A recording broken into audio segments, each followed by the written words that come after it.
Dengan diberlakukannya Undang-Undang Nomor 11 Tahun 2020 tentang Cipta Kerja oleh pemerintah dan diterbitkannya peraturan turunan Undang-Undang Cipta Kerja yaitu PP Nomor 35 Tahun 2021 tentang perjanjian kerja waktu tertentu, alih daya, waktu kerja, dan waktu istirahat dan pemutusan hubungan kerja yang selanjutnya saya sebut dengan PP Nomor 35, maka apabila PHK tidak dapat dihindari, pengusaha wajib memberitahukan maksud dan alasan PHK kepada buruh dan atau serikat buruh apabila yang bersangkutan anggota serikat buruh. Sebelum saya membahas lebih jauh tentang Undang-Undang Nomor 11 Tahun 2020 tentang Cipta Kerja dan pemberlakuan PP Nomor 35 Tahun 2021 tentang perjanjian kerja waktu tertentu, alih daya, waktu kerja dan waktu istirahat dan pemutusan hubungan kerja, bagi teman-teman yang belum subscribe channel ini, silakan di subscribe agar dapat mengikuti konten-konten saya berikutnya di bidang hukum. Pemberitahuan PHK itu dibuat dalam bentuk surat pemberitahuan dan disampaikan kepada buruh dan atau serikat buruh paling lama 14 hari kerja sebelum PHK. Jika buruh menolak PHK, buruh diberi waktu 7 hari kerja sejak menerima surat pemberitahuan PHK untuk melayangkan surat penolakan disertai alasannya kepada pengusaha.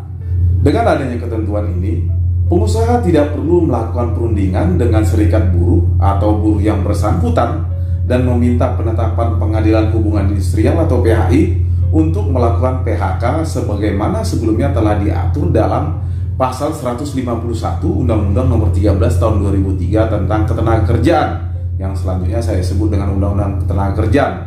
Jadi, dalam hal ini pengusaha dapat melakukan pemutusan hubungan kerja atau PHK tanpa memperoleh penetapan dari Lembaga Penyelesaian Perselisihan Hubungan Industrial terlebih dahulu. Selain itu, Undang-Undang Cipta Kerja melalui PP Nomor 35 Tahun 2021 juga menyatakan pengusaha dapat melakukan pemutusan hubungan kerja atau PHK dengan alasan mendesak tanpa perlu memberikan surat pemberitahuan PHK kepada buruh.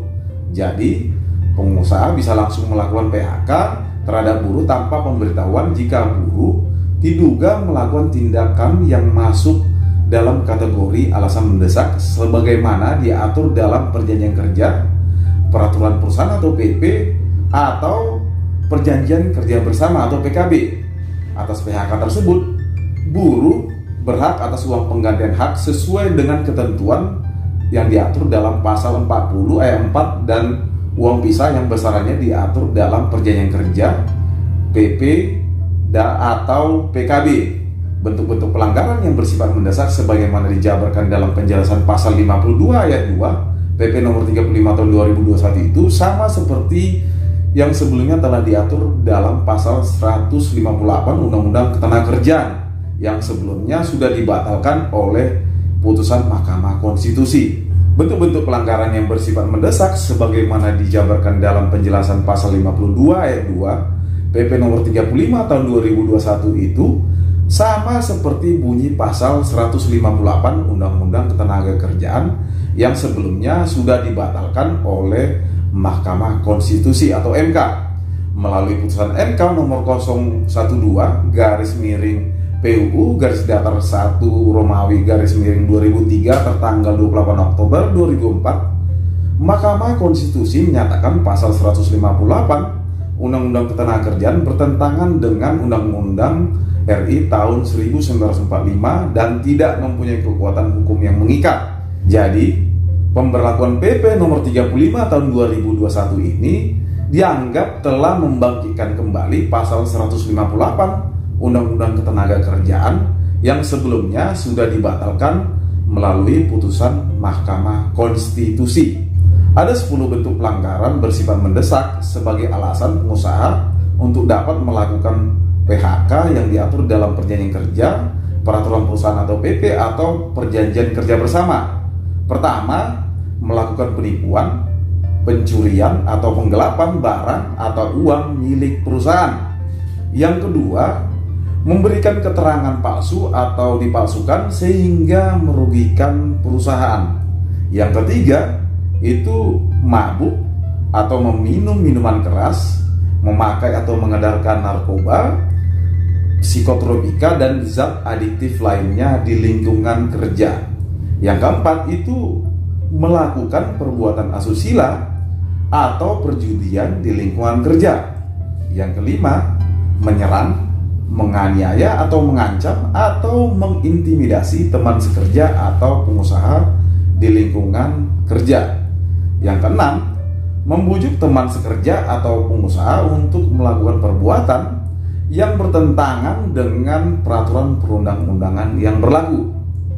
Yang ketujuh, dengan ceroboh atau sengaja merusak atau membiarkan dalam keadaan berbahaya barang milik perusahaan yang dapat menimbulkan kerugian bagi perusahaan. Yang kedelapan, dengan ceroboh atau sengaja membiarkan teman sekerja atau pengusaha dalam keadaan bahaya di tempat kerja. Yang kesembilan, membongkar atau membocorkan rahasia perusahaan yang seharusnya dirahasiakan kecuali untuk kepentingan negara. Yang kesepuluh, melakukan perbuatan lainnya di lingkungan perusahaan yang diancam pidana penjara 5 tahun atau lebih. Satu hal yang perlu menjadi catatan bagi pengusaha, sebelum pengusaha memberlakukan tentang aturan pelanggaran yang bersifat mendesak sebagai alasan pengusaha untuk dapat melakukan PHK, maka pengusaha wajib mengatur tentang ketentuan tersebut dalam perjanjian kerja, peraturan perusahaan atau PP, dan atau perjanjian kerja bersama sebagaimana telah menjadi mandat dalam PP nomor 35 tahun 2021 tersebut.